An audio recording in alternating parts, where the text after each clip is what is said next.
오늘 잠언 27장 1절부터 22절까지의 말씀을 가지고 오늘은 마음 공고라는 제목으로 함께 말씀 나누도록 하겠습니다. 4주간 우리 마음 훈련에 대해서 우리가 함께 말씀을 나누고 있죠. 우리가 마음에 대해서 오늘 마지막 시간으로 우리 볼 텐데, 오늘 마음의 공고라는 단어가 뭐 이렇게 자주 쓰는 단어가 아니죠. 그래서 이제 살펴보니까 서로 돌보아줌, 그러니까 서로의 마음을 돌보아주자. 그래서 그 참된 교제를 하면은 어떤 유익이 있는지 우리 한번 살펴보고자 합니다. 그 첫 번째, 오늘 1절 말씀 우리 함께 읽어보도록 하겠습니다. 1절입니다. 1절 말씀 우리 함께 읽도록 하겠습니다. 시작.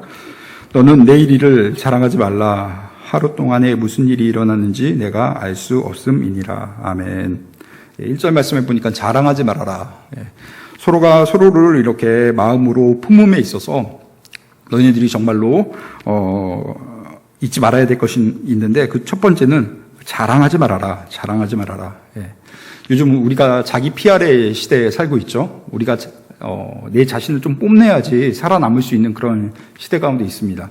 물론 그거 해야죠. 뭐 이력서 하는데 자랑하지 말라고 해가지고 모두 그냥 백지로 낼 수는 없는 그런데, 사람과 사람이 만났을 때의 일입니다. 그러니까 여러분이 취업할 때는 여러분이 준비한 거를 마음껏 이렇게 적어보세요. 그러나 사람과 사람이 만났을 때, 그럴 때는 어떻게 해야 돼요? 자랑하지 말아라 라는 것입니다. 자랑이 무엇입니까? 내 자신을 뽐내는 것이에요. 내 자신을 뽐내게 되면 남에게 상처를 줄 수도 있는 것이죠. 특별히 오늘 1절 말씀에 보니까 자랑하지 말라라고 말하면서 어떤 것을 자랑하지 말라라고 말씀하고 있습니까? 너는 내일 일을 자랑하지 말아라. 라고 이렇게 구체적으로 말씀하고 있습니다. 내일 일을 자랑한다. 무엇입니까? 내가 가지고 있는 것이 있다. 내가 뽐내고 있는 것이 있다. 그것이 좀 믿을만하다라는 것이죠. 누가복음 12장 예수님께서 비유의 말씀을 하고 있습니다. 그 부자에 관한 그 비유 이야기죠. 이 부자는 소출이 많았습니다. 농사지어서 곡식들이 많자 그것을 어떻게 할까 행복한 고민에 빠졌어요. 그래서 내가 창고를 지어야 되겠다. 창고를 만들어서 나의 그 소출을 거기다가 잘 보관하고 이것을 내가 잘 먹고 마시고 또 그렇게 내 삶을 즐기는데 그렇게 잘 활용해야 되겠다라고 이렇게 생각을 하셨습니다.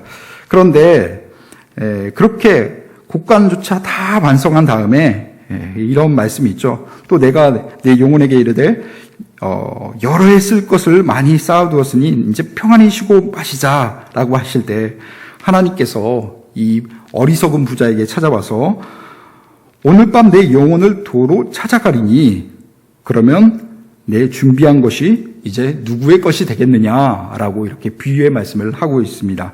그러니까 내일 거 자랑하고 있었던 것이죠. 나는 내일 것을 잘 준비하였고 이것으로 말미암아 내 영혼이 정말로 기쁘고 평안하다, 기쁨을 누리고 있다라고 하는데, 하나님께서 딱 한마디만 하십니다. 너의 생명을, 너의 영혼을 내가 오늘 거둬갈 것이다. 그러면 그거 누구의 것이 되겠는가? 라고 이렇게 말씀하고 있는 것이죠. 자기를 위해서 재물을 쌓아놓고 또 이렇게 하나님에 대해서 이렇게 생각하지 않는 자, 어리석은 자라는 것이죠. 내일 일을 자랑하지 말아라. 이것은 내일 일이라는 것은요, 우리의 그런 삶의 영역이 아닌 것이죠. 우리는 오늘 하루를 열심히 살아가면 되는 것이에요. 오늘 하루를 열심히 살아감으로 내일 주시는 그 하나님의 은혜를 믿고 또 기다리며 우리가 살아간다는 것이에요. 근데 어리석은 부자처럼 내가 내일을 위해서 내가 열심히 수고하고 내일을 위해서 준비한다? 그건 정말로 한심하다는 것입니다. 내가 내일을 확신한다. 내가 어떻게 할 수 있다는 것이에요. 근데 이거 얼마나 교만합니까? 아무리 수고하여도요, 내일은 나의 영역이 아닌 것입니다. 내일은 하나님의 것이라는 것이에요. 잠언 16장 9절 말씀 우리 자막을 통해 우리 함께 읽어보기를 소망합니다. 잠언 16장 9절 말씀입니다. 함께 읽겠습니다. 시작.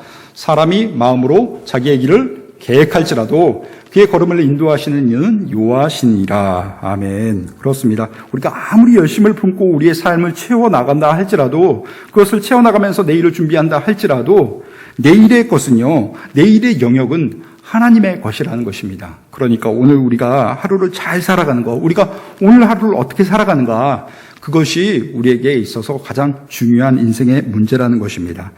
우리가 교만해서 나는 내일을 대비하고 있다, 나는 내일에 잘 될 것이다, 그거 다 교만한 생각이라는 것입니다.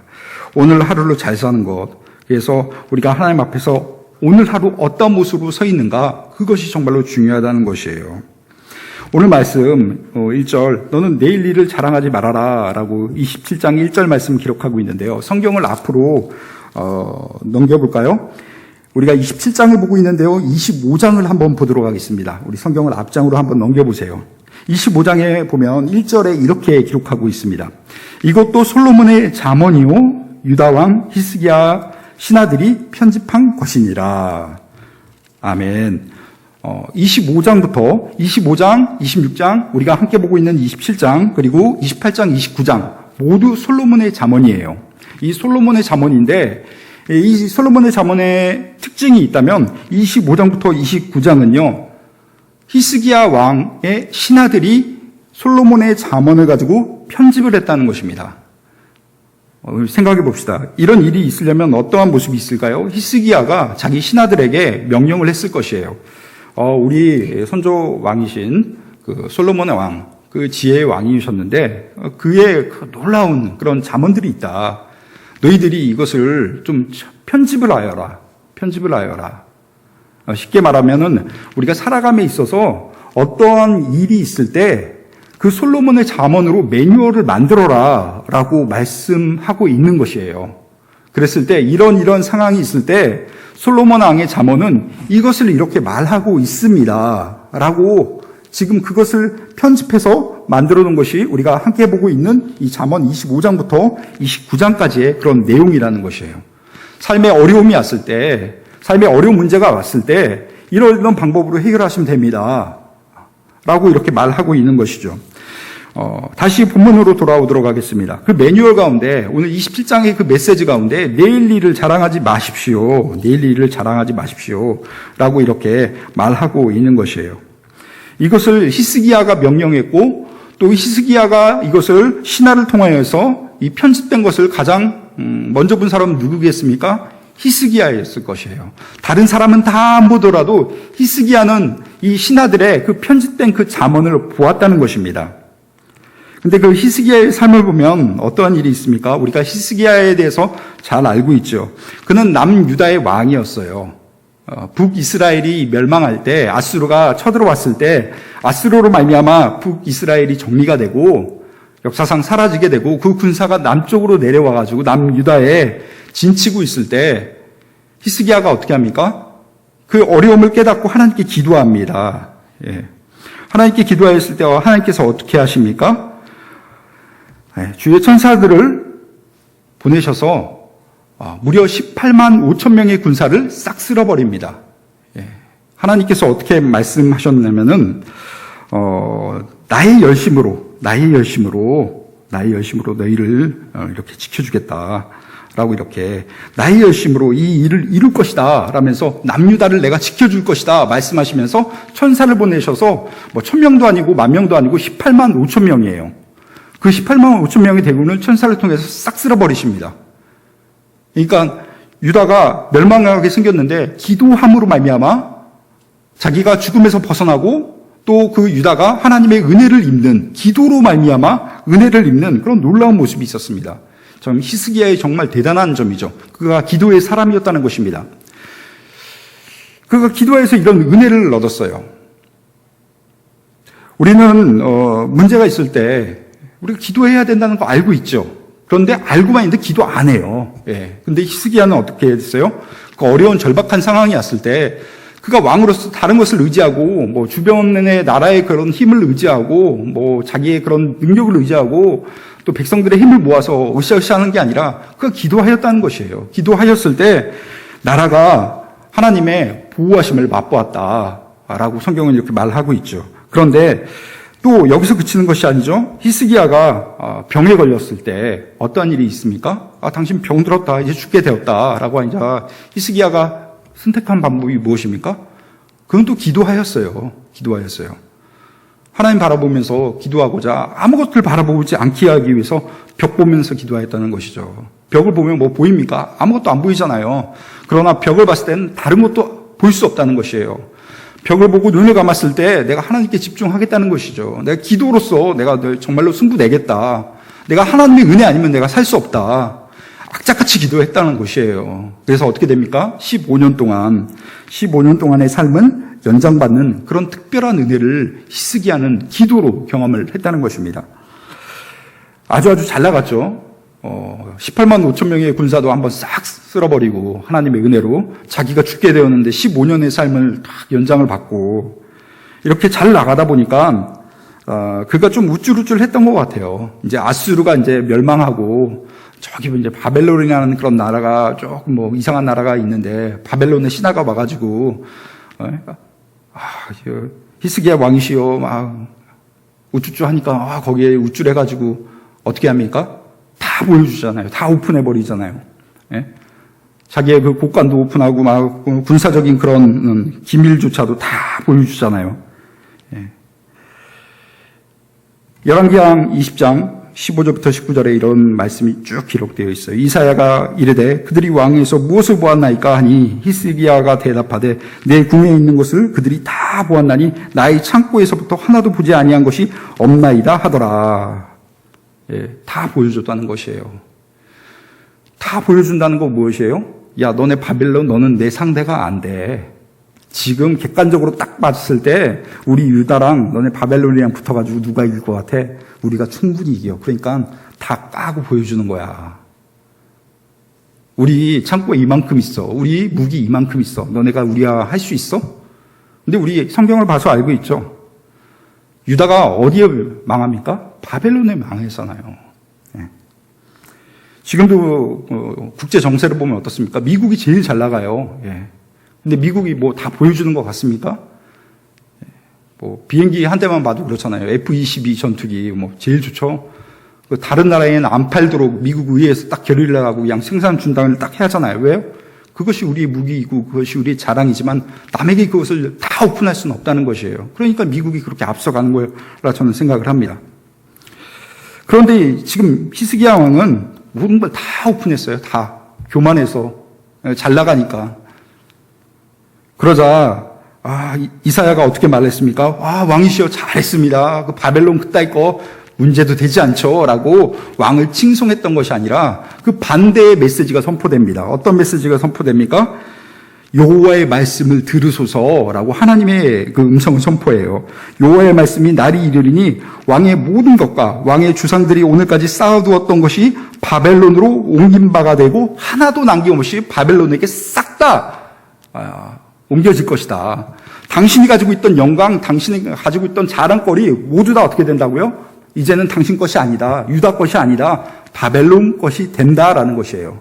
말은 이렇게 간단하지만 이게 얼마나 엄청난 일입니까? 나라가 망하고 바벨론에게 그 영광을 다 뺏겨버린다는 것이에요. 그러면서 더욱 비참한 말을 선포하죠.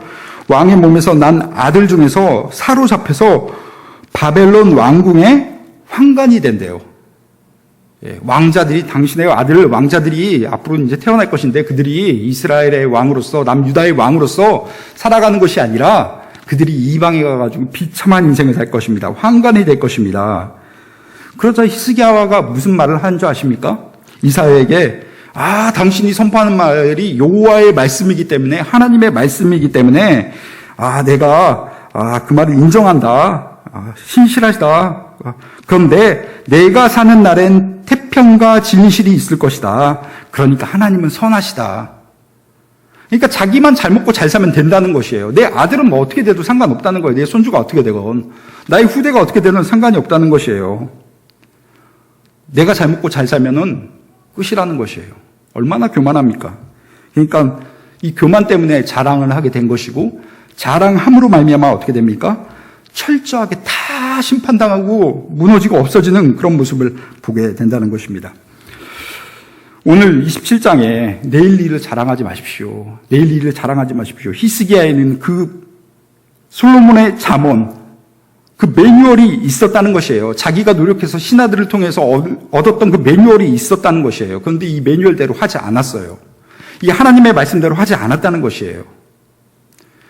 그가 내일 일을 자랑하지만 않았다 하더라도, 그가 교만하지 않았다 하더라도, 그 전까지 하나님께서 함께 해주신 그 하나님, 18만 5천 명을 그냥 쓸어버리신 그 하나님, 15년이나 삶을 연장시켜줬던 그 하나님께서 동일한 은혜로 유다에게 은혜를 더하여 주셨을 텐데, 그가 하나님의 말씀을 무시하고 내일 일을 자랑하였을 때 어떻게 됩니까? 그의 영광이 다 뺏겼다는 것이에요. 오늘 우리에게 주신 이 말씀을 우리가 우리의 삶 가운데 좀 적용을 해야 되겠죠. 내가 내 자랑하는 거 어떻습니까? 안 된다는 것이에요. 저도 미련한 적이 있어가지고 제 자랑을 한 적이 있었어요. 근데 그 자랑으로 말미암아 제가 올라가는 것이 아니라 오히려 저를 낮추시더라고요. 철저하게 낮추시더라고요. 그래서 회개했어요. 그 자랑이 자기가 자기를 자랑하면 안 돼요. 어떻게 해야 됩니까? 남이 나를 자랑하게끔 해야죠. 내가 내 자신을 자랑하는 것이 아니라 남이 나를 칭찬하게끔 해야 된다. 2절 말씀입니다. 2절 말씀 우리 한 목소리로 읽도록 하겠습니다. 타인이 너를 칭찬하게 하고 내 입으로는 하지 말며 애인이 너를 칭찬하게 하고 내 입술로는 하지 말지니라. 예. 칭찬은 어떻게 하는 거예요? 내가 내 자신 칭찬하는 거 아니라는 것이에요. 내가 내 자신 칭찬하는 거, 나를 자랑하는 것이에요. 그거 하지 말라는 것이에요. 사람과 사람이 있었을 때, 마음과 마음이 있었을 때, 너는 너 자신을 자랑하지 말고 남이 너를 자랑하게 하여라 라는 것이죠. 네. 우리 남의 칭찬에 되게 우리 민감하잖아요. 예. 그러면서 좀 자랑받고 싶어서 어땠어 이렇게 물어봐요. 예. 유튜버 영상 올려놓고 좋아요 싫어요 그래서 좋아요를 눌러주세요. 구독과 좋아요를 눌러주세요. 참 뻔뻔한 것 같아요. 예. 구독만 눌러주면 되지. 좋아요까지 왜 누르라고 그렇게 하는지. 그러면서 옆에는 뭐가 있어요? 예. 손가락이 이렇게 아래로 되어 있는 거 싫어요가 있죠. 예. 참 무서운 발상이에요. 예. 역사상 네로의 그런 그 역사의 모습, 로마의 그 모습 가운데 네로가 손가락을 딱 들면 어떻게 돼요? 예, 그 앞에 있는 사람이 살고 이렇게 손가락을 딱 꺾으면 어떻게 돼요? 예, 그 사람 죽는 거잖아요. 그러니까 그거 하는 거예요.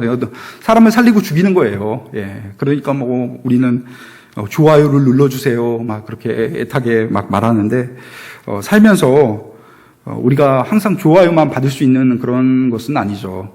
예.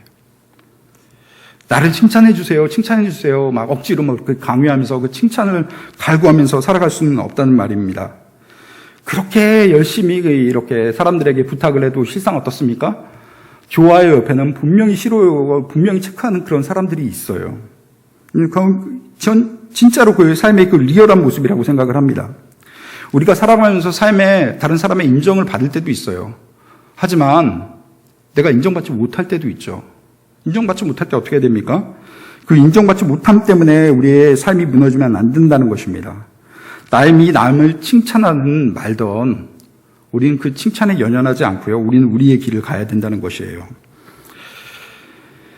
주님이 말씀하시는 길이라면은 우리가 좋아요 싫어요 그거 상관하지 아니하고 우리가 옳다고 생각하는 그 길을 우리는 가야 된다는 것입니다. 얼마 전에 친구 목사들하고 이야기를 했어요. 야, 우리 앞으로 어떻게 목회해야 되냐? 참 힘들다. 지금 코로나도 힘든데 코로나 다음에는 어떤 상황이 펼쳐질까? 우리 항상 그렇게 말하잖아요. 우리는 코로나 이전으로 돌아갈 수 없습니다. 야, 그런 말이 있듯이 우리 목회도 그럴 것 같다. 정말로 힘든데 힘들어도 어떻게 하겠냐? 우리가 사람 의지하는 것이 아니라 하나님께서 가라 하신 그 길 가야지. 힘든 길이라도 가야지. 라는 그런 생각을 했어요. 교회 공동체도 그래요. 지금 어떻게 될지 몰라요. 교회 공동체를 바라보면서 부흥이 있을 것입니다. 회복이 있을 것입니다. 그러면 좋은데 어쩌면 우리에게 심판이 있을 것입니다. 그렇게 말씀하실 수도 있겠다는 그런 생각이 들어요. 그러면 우리는 앞으로 어떻게 살아가야 되는가? 하나님 보면서 하나님이 가라 하신 그 길을 가고 옳은 길을 가고 사람이 좋아요, 뭐 그런 길을 뭐 우리가 너무 인식하는 것이 아니라 하나님이 가라한 그 길을 가야 된다. 예. 그런 길이 올 줄도 모릅니다. 그러니까 막 나를 칭찬해 주세요. 막 예. 그런 인생 사는 것이 아니라 나를 자랑하는 그런 인생 아니라 정말로 하나님 앞에서 내가 겸손한 인생, 내가 내일을 자랑하는 것이 아니라 내일은 하나님의 영역임을 선포하면서 오늘 하루를 정말로 열심으로 뛰는 그런 인생 사는 저와 여러분 되기를 소망합니다. 오늘 두 번째로 우리가 마음을 공고하는 것, 마음을 서로 돌볼 때 우리는 어떻게 해야 되는가? 진심 어린 충고를 해야 된다라는 것입니다. 오늘 10절 말씀 우리 함께 읽도록 하겠습니다. 10절입니다. 내 친구와 내 아비의 친구를 버리지 말며 내 환난 날에 형제의 집에 들어가지 말지어다. 가까운 이웃이 먼 형제보다 나으니라. 6절 말씀도 함께 보도록 할까요? 친구의 아픈 책망은 충직으로 말미암는 것이나 원수의 잦은 입맞춤은 거짓에서 난 것이니라. 예. 원수의 잦은 입맞춤. 예. 원수가 나에게 어떤 말을 할까요? 뭐 이상한 말 할 수 있어요. 그런데 정말로 경계해야 될 것은 우리에게 좋은 그런 메시지. 좋았어요. 막 꿀이 발린 그런 그냥 립 서비스를 할 수도 있다는 것이에요. 그런데 어떤 친구가 정말로 중요한 친구냐? 6절과 10절을 우리 놓고 봤을 때 나를 위해서 책망할 수 있는 그런 친구가 정말로 우리에게 필요하다는 것이에요. 근데 그런 친구가 있을 때 그런 친구는 어떻다고요? 먼 나의 형제, 먼 나의 친척보다 낫다라는 그 메시지를 우리에게 하고 있는 것입니다. 오늘 말씀에 꿀에 대해서 이렇게 말하고 있잖아요. 7절 말씀, 배부른 자는 7절 말씀 우리 같이 읽어보도록 하겠습니다. 시작. 배부른 자는 꿀이라도 싫어하고 줄인 자에게는 쓴 것이라도 다니라 라고 되어 있습니다. 그리고 14절도 우리 함께 봤으면 좋겠어요. 14절입니다. 이른 아침에 큰 소리로 자기 이웃을 축복하면 도리어 저주같이 여기게 되리라. 아멘. 꿀에 대해서 말하고 있는데 그 꿀은 어떻습니까? 아주 귀한 것이라고 지난주에 제가 설교 중에 말씀드렸죠. 아주 달콤한 것이에요. 구하기 힘든 것이에요. 정말로 귀한 것인데 배부른 상태에서 그 꿀을 먹었으면 어떻게 됩니까? 별로 달구나 그냥 끝나다는 것이에요. 그런데 오늘 말씀을 보니까 7절 말씀에 줄인 자에게는 쓴 것조차도 달다라는 것이에요. 그 인생이 결핍이 있었을 때 그 결핍이 있었을 때 뭔가 주어졌을 때 효과적이라는 것이죠. 결핍이 있을 때.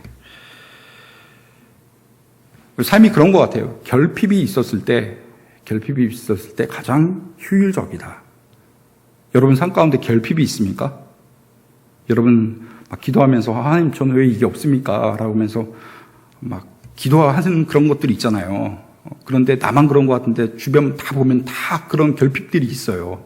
근데 그런 결핍이 여러분들을 새롭게 하고 그런 결핍이 여러분들을 힘있게 하는 것입니다. 결핍이 없는 인생, 주어져도 효과가 없잖아요. 드러나는 게 없잖아요. 제가 요즘에 교회 일을 이제 하는 거 가는데 제가 화분에 물 주는 거 이렇게 하고 있어요. 제 담당이에요. 그러다 보니까 빈 화분이 있어가지고 지난 봄에 다이소에서 해바라기 씨를 사가지고 그 해바라기를 한번 심어보자. 그러니까 교회 재정이 조금 넉넉하지 못하니까 씨를 심어서 한번 해보자라는 그런 생각이 들더라고요. 그래서 해바라기 씨를 샀어요.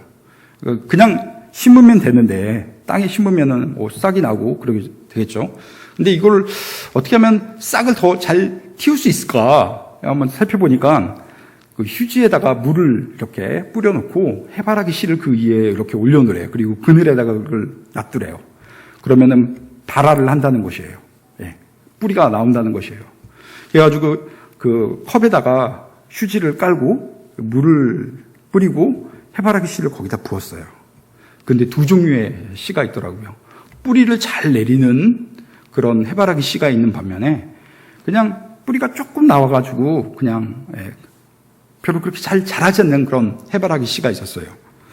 근데 어떤 해바라기 씨가 잘 자랐는가 제가 면밀하게 살펴보니까 물과 좀 떨어져 있는, 물을 잘 흡수하지 못하는, 근데 물을 먹긴 먹었으니까 얘가 이제 반응을 하는 거예요. 그러니까 내가 뿌리를 내야지, 내가 물을 빨아들여야지. 근데 물이 주변에 없으니까 얘가 하는 게 뿌리를 더 힘있게, 더 길게 내뻗는 것이에요. 그래가지고 물기 있는 곳에 자기의 뿌리를 이렇게 살포시 두더라고요. 정말로 신기했어요. 그래서 야, 이거 조그마한 씨앗이 있는데 지 살자고 이렇게 자기 그 뿌리를 내는구나. 근데 그 씨앗 가운데 물에 푹 적셔진 그 씨앗이 있었거든요. 그 공통점은요, 물에 적셔진 씨앗은요, 뿌리가 잘 나오지 않는다는 것이에요. 아, 그거 보면서 오늘 말씀이 딱 떠올랐어요. 예. 아, 결핍. 예, 결핍. 우리의 삶 가운데 결핍이 결코 헛되지 않는 거구나. 예. 운전을 하다가 어느 목사님이 그 포도나무 이야기를 하더라고요. 고창에 보면은 기적의 포도나무라고 있어요. 저도 3년 전에 그 영상을 봤는데 포도나무 한 그루가 있는데 한 그루가 가지를 뻗는데 이 가지에 뻗어나간 그 면적을 보니까 포도나무 한 그루에서 뻗어나간 면적을 보니까 300평 정도, 300제곱미터, 그러니까 100평 정도죠. 그랬던 것 같아요. 제가 제 기억에 3년 전 영상에. 그러니까 비닐하우스, 넓은 비닐하우스를 포도나무 한 그루가 꽉 채우고 있는 것이에요. 거기에서 4,500송이의 포도가 열린대요. 포도나무 하나 가운데. 여러분도 한번 유튜브로 한번 찾아보세요. 예. 근데 어떻게 이 포도나무 한 그루를 가지고 이렇게 많은 포도송이를 맺을 수 있습니까? 라고 했을 때 그 농부가 이런 얘기를 하더라고요. 1m 멀리 물을 준대요. 그러면서 포도나무의 그 나뭇가지가 이렇게 마르고 잎이 마를 그 무렵에 그 줄기 가까운 곳에 물을 주는 것이 아니라 줄기에서 좀 떨어진 곳, 자기 생각보다 1m 더 떨어진 곳에서 물을 주었다는 것이에요. 다음에 물 줄 때 또 어떻게 하느냐? 그거보다 더 1m 떨어져서 물을 충분히 주었다는 것이에요. 그 중심에 주는 것이 아니라. 그러니까 어떻게 될까요? 이 포도나무가 자기의 물을 공급받기 위해서 그 결핍을 채우기 위해서 뿌리를 계속 그렇게 내리다 보니까 엄청난 뿌리를 내리게 되고 그 뿌리 때문에 위로는 수많은 가지를 뻗게 되고 심지어 포도나무 한 그루 가운데 4,500송이가 이렇게 열리게 되는 기적 같은 일이 벌어졌다라는 것입니다. 그래요. 우리의 삶 가운데는 결핍이 있어야 돼요. 결핍이 있을 때 뭔가 채워지는 분명한 은혜를 우리가 캐치할 수 있다는 것이에요. 내가 정말로 굶주릴 때 뭔가 나한테 주면요, 그것이 정말로 맛있는 음식임을 그때서야 우리가 깨닫게 돼요. 내가 정말로 물질이 없는 것 가운데 뭔가 채워졌을 때, 아, 이것이 하나님의 은혜이구나. 그때 깨닫게 되지. 내 지갑이 두툼했을 때 뭔가 하나님께서 주신 게 있다면, 아, 그래, 뭔가 왔네. 라고 이렇게 생각할 수 있다는 것입니다. 우리가 이 7절 말씀과 우리 14절의 말씀, 함께 보아야 되는데요. 이 결핍이 있을 때, 타이밍이 있다는 것이에요. 14절 말씀 다시 한번 읽어볼까요? 이른 아침에 큰 소리로 자기 이웃을 축복하면 도리어 저주같이 여기게 되리라. 축복하는 거 좋잖아요. 근데 막 잠자고 있는데 이른 아침에 와가지고 내가 너를 축복해! 막 이렇게 하면 그 듣는 사람 좋아할까요? 아니라는 것이에요. 아, 왜 이렇게 귀찮게 왜 잠을 깨우고 그 난리냐고. 예. 그렇게 여긴다는 것이에요. 몇 년 전에 서울에서 지하철 타고 이렇게 쓱 갔는데 어떤 분이 딱 오셔가지고 여러분들 예수 믿으면 복 받고 천국 간다고 딱 말투가 진짜 이랬어요. 그러면서 저분 전도하시는구나. 근데 저렇게 전도하실까? 그런데 갑자기 방언을 거기서 막 하시는 거예요. 막 샬라샬라 하면서 내가 당신들 축복한 거야. 그러니까 예수 다 믿으라고 하면서 역한으로 싹 옮겨가시더라고요. 그래서 가슴이 너무 아팠어요. 정말로 그 생명을 살리는 그 복음이 저렇게 전해졌으면 될까 안타까웠어요.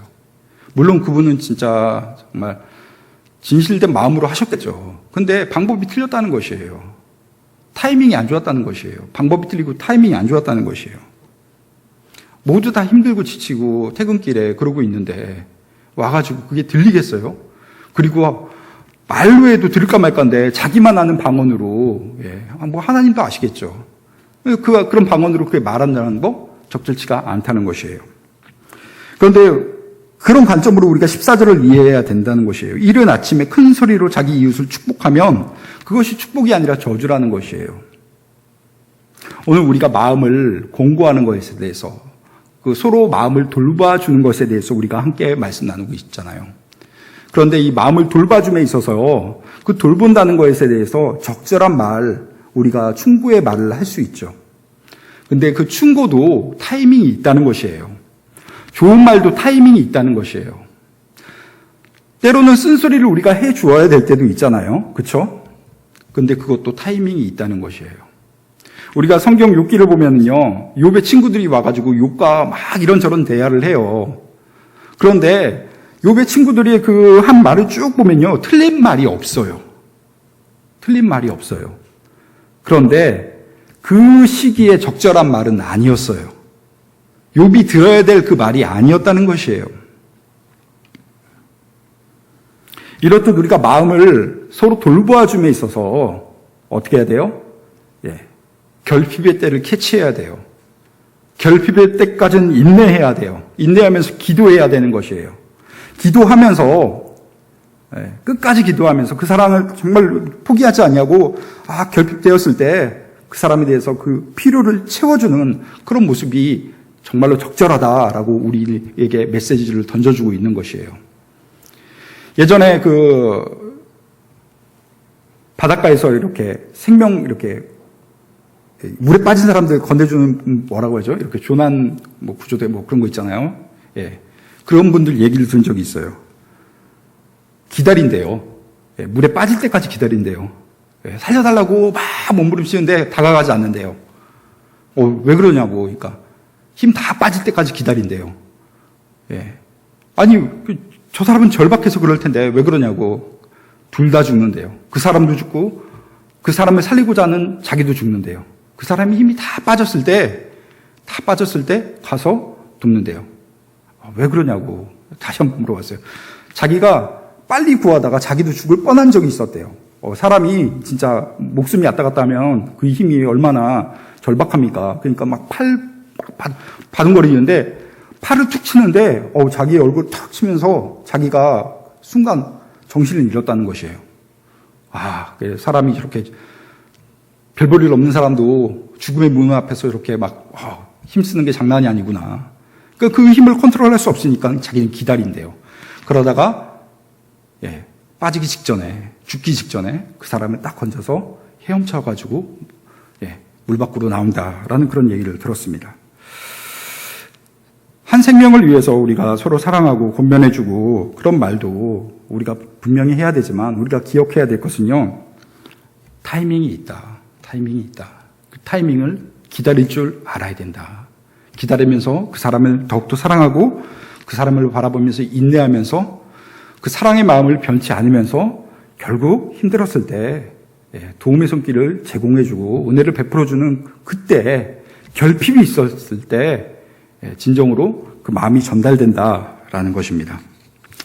마지막 마음 공고 세 번째, 진실한 관계에는 유익이 있다. 17절 말씀 우리 함께 보도록 하겠습니다. 17절. 철이, 우리 한 목소리 읽을까요? 시작. 철이 철을 날카롭게 하는 것 같이 사람이 그의 친구의 얼굴을 빛나게 하느니라. 아멘. 철이 철을 날카롭게 한다. 어떤 말입니까? 철과 철끼리 부딪힌다는 것이에요. 그러니까 부딪힌다는 건 결코 좋은 일은 아니죠. 근데 그 철과 철이 부딪혔을 때 어떻게 됩니까? 날카롭게 된다는 것이에요. 녹슨 것들은 사라지고 반짝반짝한 면이 빛나게 되고, 철로 만들어진 칼 같은 경우는 철과 철이 부딪혔을 때 어떻게 됩니까? 그 날이 세워지죠. 요리하시는 분들 이렇게 보면은 삭삭삭삭삭 이렇게 하면서 그 칼을 이렇게 날 세우는 그런 모습을 보았습니다. 철과 철이 부딪히더라고요. 그렇게 되었을 때 날이 서는 그런 모습을 우리가 보아 잘 알고 있습니다. 철과 철이 부딪힌다. 이 비유의 표현은 무엇입니까? 나 혼자 살아가는 것이 아니라는 것이에요. 우리가 마음을 놓고 하나님 한 분만 바라보면서 살아가는 것이 아니라는 것이에요. 우리가 영생을 얻으려면 어떻게 해야 됩니까? 라는 그 질문 앞에서 예수님은 어떻게 답해 주셨습니까? 야, 율법에 뭐라고 되어 있냐? 그 율법학자가 이렇게 말을 하죠. 예, 하나님을 사랑하고 내 이웃을 사랑하라 하셨습니다. 맞다. 그것이 율법이고 선지자고 강령이다. 다 이렇게 말씀해 주시잖아요. 그렇습니다. 우리는 신앙생활하면서 나 한 사람이 하나님을 잘 바라보면서 살아가면 나는 구원받을 수 있을 거라고 생각하는데 그거 성경적인 방법이 아니라는 것이에요. 하나님을 사랑하는 것도 필수지만은 거기에 버금가는 것은 내 이웃과 더불어 잘 살아가야 된다는 것이에요. 사랑하며 잘 살아가야 된다는 것이에요. 함께 살아가야 된다는 것이에요. 함께 살아가다 보니까는 부딪히게 되고 갈등하게 되고 어려움을 겪을 수 있다는 것입니다. 그런데 그것이 어려움으로 끝나는 것이 아니라 철이 철을 날카롭게 한다라는 이 메시지를 우리에게 오늘 보내주고 있는 것이죠. 공동체 가운데 내가 있어야 된다는 것이에요. 내가 남을 붙들어주고 공고해주고 그래야 되지만 그 공동체 안에 내가 있을 때 또 남이 나를 공고해주고 나를 붙들어줄 때가 있다는 것이에요. 여러분, 신앙생활 잘하고 싶습니까? 그러면은 공동체 안으로 여러분 들어가시길 바랍니다. 신앙의 좋은 동지들과 함께 하시길 바랍니다. 그래야지 내가 성장할 수 있다는 것이에요. 성장은 언제 하는 것이에요? 내가 나 혼자 막 뭔가 이렇게 쌓아가면서 그런 게 아니에요. 부딪힐 때 하는 것이에요. 가끔 가다가 이제 그런 권면을 해요. 뭐 임원 좀 해보지 않을래? 예. 봉사 좀 해보지 않을래? 목자로 좀 섬겨보지 않을래? 그러면 다들 그래요. 싫다는 거예요. 왜 그래요? 뭔가 부딪힘이 있으니까. 예, 싫다는 것이죠. 근데 착각하지 마십시오. 그 부딪힘이 있을 때, 갈등이 있을 때, 그 부딪힘과 갈등으로 말미암아 내가 신앙의 성숙을 이룰 수 있다는 것이에요. 예를 들어서 목자가 되면 어떻습니까? 목원들 말 안 듣잖아요. 예. 그 모습을 바라보면서 기도하게 되죠. 또 갈등하면 그 모습에 내가 더 하나님 은혜를 더 찾게 되죠. 그럼으로써 내가 성장해 나간다는 것이에요. 함께 한다는 것이 성장의 조건이라는 것이에요. 나 혼자 신앙생활 할 수 없다는 것이에요. 예전에 운동 좀 해보겠다고 살 좀 빼보겠다고 헬스클럽에 1년짜리 장기 딱 끊어놓으니까 PT를 할 수 있는 특혜가 주어지더라고요.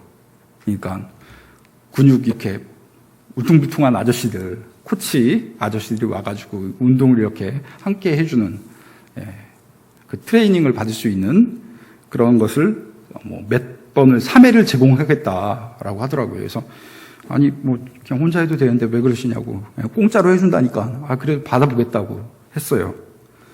그 전에도 뭐 운동한 적이 있어가지고 했는데 그 트레이너분이 딱 같이 운동을 하니까요. 알겠더라고요. 내가 얼마나 엉터리로 운동을 했는지.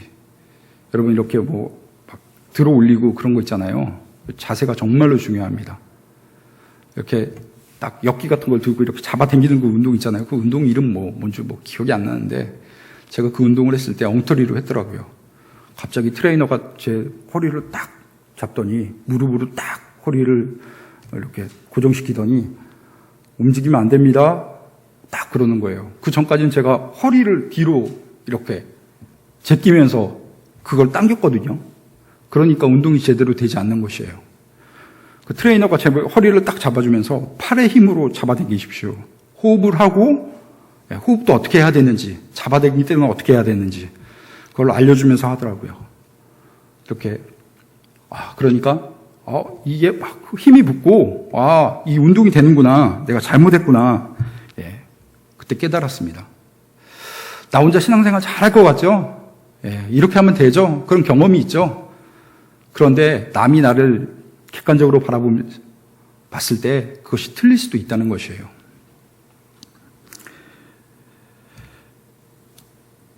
그 트레이너 도움을 받아가면서 또 이제 엮기 드는 걸 해봤어요. 이거 해보라고. 맨 처음에 엄청 이렇게 막 세팅을 해주더라고요. 안 될 것 같은데요. 그러니까 해보라고. 이렇게 딱 드니까 올라가는데 어떻게 내려오는 순간 저게 내 목을 감쌀 것 같다라는 그런 생명의 위협이 되더라고요. 근데 그 순간 트레이너가 딱 그거를 손으로 잡고 딱 맞춰주면서, 낮춰주면서 그 무게를 딱 이제 덜어주더라고요. 그러면서, 이 정도는 하실 수 있을 것 같아요. 자, 10개 한번 해보도록 하겠습니다.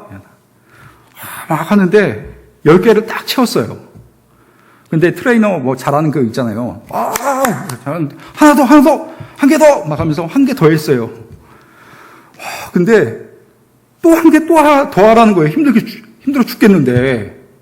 그래서 또 한 개 했어요. 12개까지 했잖아요. 그러더니, 기왕하는 거 한 개 더! 그러면서 15개까지 하는데 15개 할 쯤에 되니까 막 입에서 그 있잖아요. 막 쌍시온 나가고 목사가 할 수 없는 그런 이야기가 막 나올 뻔 하더라고요. 예. 근데 생각해보니까 저 혼자서 그 15개 못해요. 예. 트레이너가 옆에 딱 받쳐준다는 그 믿음이 있으니까, 내가 위험 중에 있더라도 저 사람이 날 구해줄 거라는 그 믿음이 있으니까 한 개 더 하려고 기를 쓰고 했던 그 기억이 있습니다. 제가 운동 이야기를 잘하지도 못하면서 했는데, 그런 것 같아요. 남이 함께 하여 줄 때, 내가 나의 능력 그 이상을 감당할 수 있더라고요. 신앙의 원리도 비슷한 것 같습니다. 나 혼자 신앙생활 잘한다고 우리 착각할 수 있어요. 그 착각이라는 것이에요. 내가 남과 더불어 내가 함께 신앙생활 할 때 우리가 그 이상을 감당할 수 있고 해낼 수 있다는 것입니다. 여러분, 코로나로 우리가 많은 사회적 거리를 두고 있습니다. 그런데 우리가 이 사회적 거리 두는 것도 중요하지만 나의 신앙의 지체들, 나의 그 공동체와 함께하는 그 형제 자매들과 내가 어떠한 관계 가운데 있는지 우리가 좀 생각을 해보았으면 좋겠어요. 내가 사회적 거리 두기 한다고 거리 두기 하는 것이 아니라 내가 영적으로 그들과 더 친밀해져야 되겠다, 그런 생각을 했으면 좋겠고요. 또 이 자리에 또 함께하지 못하는 그런 지체들 있을 거예요. 지금도 화면으로 온라인으로 예배드리는 그런 지체들 걱정이 됩니다. 솔직히 이제는 온라인으로 내가 예배 드릴 수 있다, 이것으로도 충분하다, 여러분 그렇게 생각하지 마시길 바랍니다. 이제 나오시길 바랍니다. 그러면서 함께 신앙생활하고 더불어 함께 신앙생활하면서 우리가 하나님께 함께 영광 돌리고 나의 그 부족한 부분을 채워가면서 남을 또 돕는 그런 신앙의 유익이 여러분 가운데 있기를 주님의 이름으로 축원합니다. 기도하도록 하겠습니다. 이 시간